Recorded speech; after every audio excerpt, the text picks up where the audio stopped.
Hello, everybody, and welcome back to another episode of Tri-State Hockey Talk. I'm your host, David, here again with my co-host, Michael. What's up, Dave? Good to be back here. It's always good to be here talking about hockey.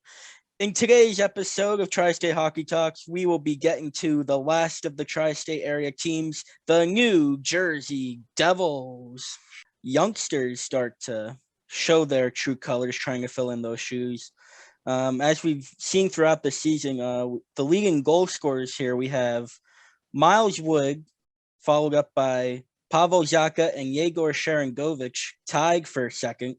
And then the overall points leader, you see Pavel Zacha leading the way, followed up by Jack Hughes and Jesper Bratt.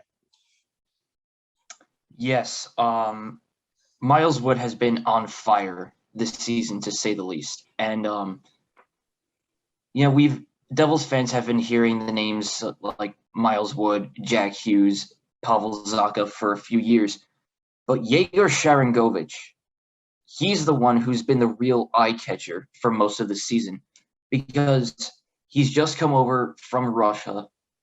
No, not Russia, Belarus, this at the beginning of the season, and he made an instant impact for the team, showing very promising signs of scoring goals and just being a very, very positive player that this team arguably desperately needs. In that list of names you mentioned, one name that was not included was Nico Hischier. Obviously, he was injured for a good portion of the season, which is why you probably didn't mention him. But he is starting to get his form back, and since he was named the captain of the team earlier this season, he should. I think Devils fans everywhere should agree that he should be stepping up with a few more years to come.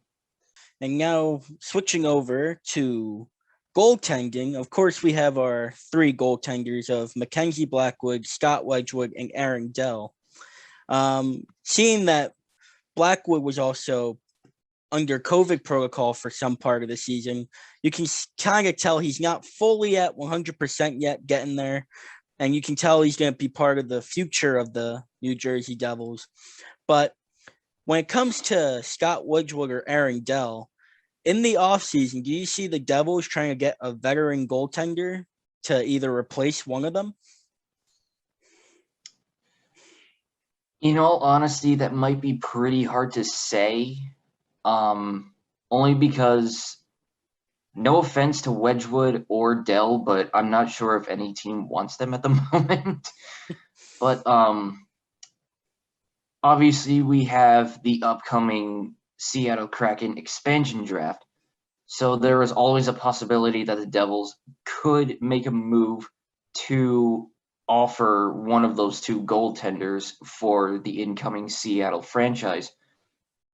But if no moves are made, I do think that these two guys could be pretty solid backups for Mackenzie Blackwood. As you said, Blackwood was on the NHL's COVID protocol for a good chunk of the season. So, yes, he is kind of not at 100%, but he does have the offseason to get back into shape. And obviously, this was a shortened season. This was during a pandemic. Next season should, hopefully, in theory, be better for every single player in the league. They won't have to worry, or probably won't have to worry about the COVID protocol as much. So if the Devils don't do anything regarding any moves with other teams or the expansion draft for the two backup goaltenders, I do think that Wedgwood and Dell could make pretty solid backups. All right. Well, let's take a look at the standings here for the NHL. So as you can see, the Devils are taking a battle to the basement, competing with the Buffalo Sabres.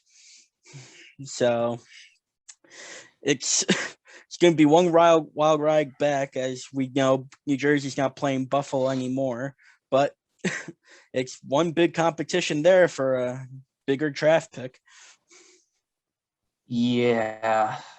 As you can clearly tell by the standings, the Devils probably aren't going to catch up to the rest of the teams in the East anytime soon. Even the team right above them, the Philadelphia Flyers, with 51 points, I don't really see the Devils making a big push to at least get into sixth or fifth place. Um, as you said, we're pretty much in the basement of the league. So at this point, it's pretty much just a competition for draft picks and spots in the draft lottery. Um, I do think the Devils' managerial staff is probably going to have to pull some strings in order to get the team back up into the middle or even the top spots of the East. Yeah, there's really not much else to say here. What should managers do in the offseason for the Devils to get them back on top? Who should they try to trade for? Who should they sign? In terms of who to trade for, I'm not too sure at the moment. I'm not too familiar with all of the free agency information as of now. In a perfect world, I would say get Palmieri and Zajac back, but that's probably not going to happen at all. For the managerial staff, I think this might be a slight unpopular opinion, but I do think there might have to be some shuffling around with the coaching staff. I know this is Lindy Ruff's first season with the team in a shortened season, so obviously the team might still be ironing out some of the kinks with the new coaching staff, and that's understandable. It's perfectly understandable.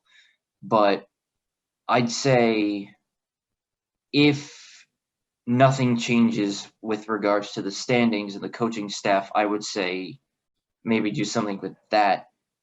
And maybe in terms of contract extensions or anything involving the players we have now, I know a while back Nico Hischier signed a big extension with the team. Jesper Bratt just signed a 2-year extension in the beginning of the season. I'm not sure about other key players like PK Subban and Mackenzie Blackwood and Miles Wood, Pavel Zacha. But in terms of some of the guys the team just picked up, like Yegor Sharangovich, Siegenthaler, who else? Tice Thompson, Nolan Foote. That's really up in the air as well. It depends on whether the team wants to keep some of those players down in the AHL with the Binghamton Devils, or possibly include them in a trade with other teams, or possibly do something with them for the expansion draft. So it's all a big mystery right now, but yeah, it's all a big mystery. So that will do it for us here today on Tri-State Hockey Talks. Hope you enjoyed this video. And if you like more of it, we'll probably do more in the future talking about Stanley Cup playoff hockey. So on behalf of my co-host Mike, I'm David Mulling. Thank you for joining in with us today on Tri-State Hockey Talks. Good night, everybody.